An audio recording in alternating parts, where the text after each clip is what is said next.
गिबि खेबनि थाखाय खुंनाय सेथि बैसागु अनलाइन हानजा मोसानाय बादायलायनायाव देरहासार जानो हानाय हानजाफोरनो दिनै बान्था गथायबाय बडलेण्ड रादाब खौरां बिजोङा।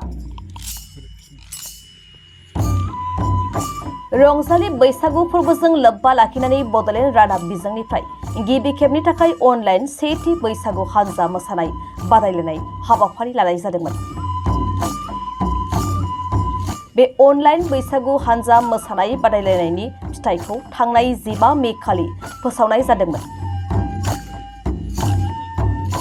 बे अनलाइन बादायलायनायनि सेथि मासियाव देरहासार जानो हादों चिरां जिल्लानि फानबारिनि रिंसार बसुमतारीनि दैदेननाय गंगोना हारिमु हानजाया।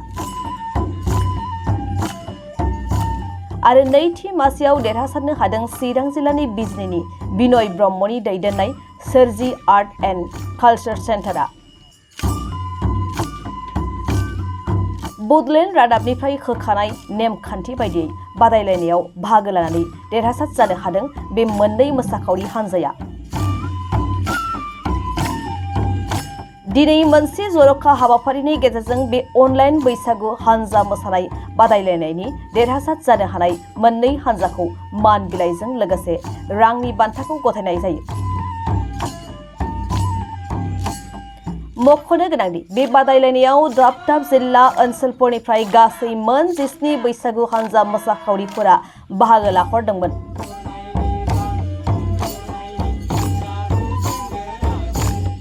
अनलाइन बैसागु हानजा मोसानाय बादायारिफोरखौ मोखां बिजाब बाहायगिरि रायजो राजाफोरनि नोजोर अनसायनाय आरो थुलुंगाजों लोगोसे बडलेण्ड रादाबनिफ्राय मोसानाय बादायलायनायाव होखानाय नेमखान्थि बायदियै बिजिरगिरिफोरनि हेफाजाबजों सायख'नाय जादों। बे जर'खा हाबाफारियाव बाहागो लानानै बडलेण्ड रादाबनि गाहाय सामलायगिरि खौरां बिजोंनि गेजेरजों देरहासार जानो हानाय हानजाखौ बरायदों आरो गाहाम हामलायथि बावहरदों। गिबियावनो आङो बयनिसिमबो गोजोन हामलायनाय जासिहरबाय।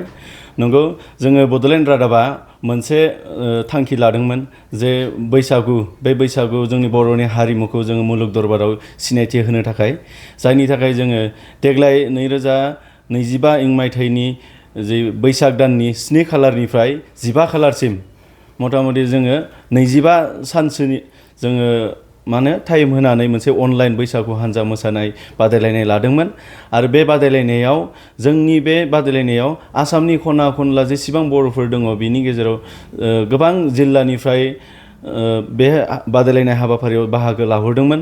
जे बेवहाय जोङो लिरनानै होदोंमोन बा मिथिहोदोंमोन जे जोंनि जे बादायलायनायाव बर'नि गाननाय जोमनाय दख'ना गामसा आर'नाइ गासिबो टटेलि थाखाथारनांगोन। आरो बेजों लोगोसे बे बादायलायनायाव बर'नि दामजु जेरैबायदि खाम, जथा, सिफुं, सेरजा, गंगोना, बर'नि हारिमु मोसानाय बा बैसागु मोसानायाव जेसेबां दामजु दङ बेखौ कम्पालसरि लाथारनांगोन आरो मोसाथारनांगोन आरो बैसागु मेथाइ जाथारनांगोन होननानै जोङो मोनसे फोसावनानै होदोंमोन। आरो जाय फोसावनायनि गेजेरजों जोंनि नेमखान्थि होनायनि गेजेरजों जायफोरानोखि बादायलायदोंमोन बिथांमोनानो जोंनि गेजेराव देरहासार जानो हादोंमोन। दा नैबे समाव आङो साबायखर बावनो नागिरदों जोंनि जे बैसागु हानजा मोसानाय बादायलायनायाव जायफोरानि हानजाया जायफोर जिल्लानिफ्राय जोंनि गेजेराव मोसानायाव बाहागो लाहरदोंमोन, अनलाइन बैसागु हानजा मोसानाय बादायलायनायाव बाहागो लाहरदोंमोन, बिथांमोनखौ आङो बडलेण्ड रादाब न'खरनि जानानै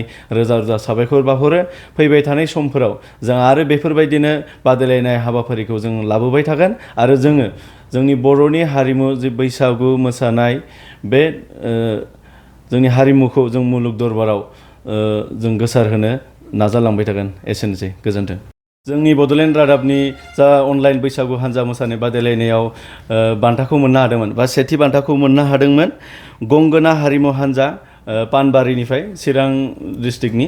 आरो नैथि बान्थाखौ मोननो हादोंमोन सोरजि आर्ट एन्ड कालचार सेन्टार बिजनीनिफ्राय, बेबो चिरां जिल्लानिनोमोन। बेखिनियानो। गुनगोनां गोजौ सोलोंथाइ लानो गोसो जानाय फरायसाफोरनि थाखाय मोनसे फोसावथाय।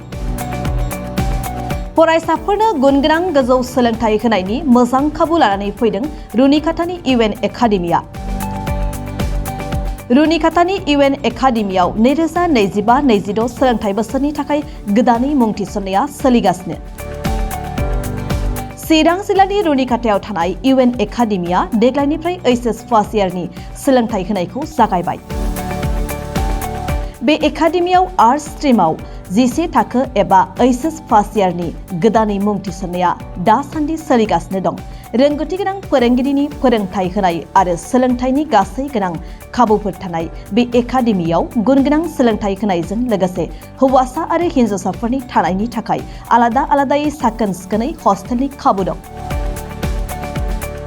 गोसो गोनां फरायसाफोरा रुनिकाटानि UN एकाडेमियाव 11 थाखोनि थाखाय मुं थिसनोब्ला दानिफ्रायनो मुं थिसनलाइ बिलाइखौ लानानै मुं थिसननो हासिगोन आरो बे एकाडेमियाव मुं थिसननायनि बागै आबुं बाथ्राखौ मिन्थिनोब्ला 9706177397 नङाब्ला 9101444619 मबाइल नम्बराव थोंजों फोनांजाब खालामनो हागोन।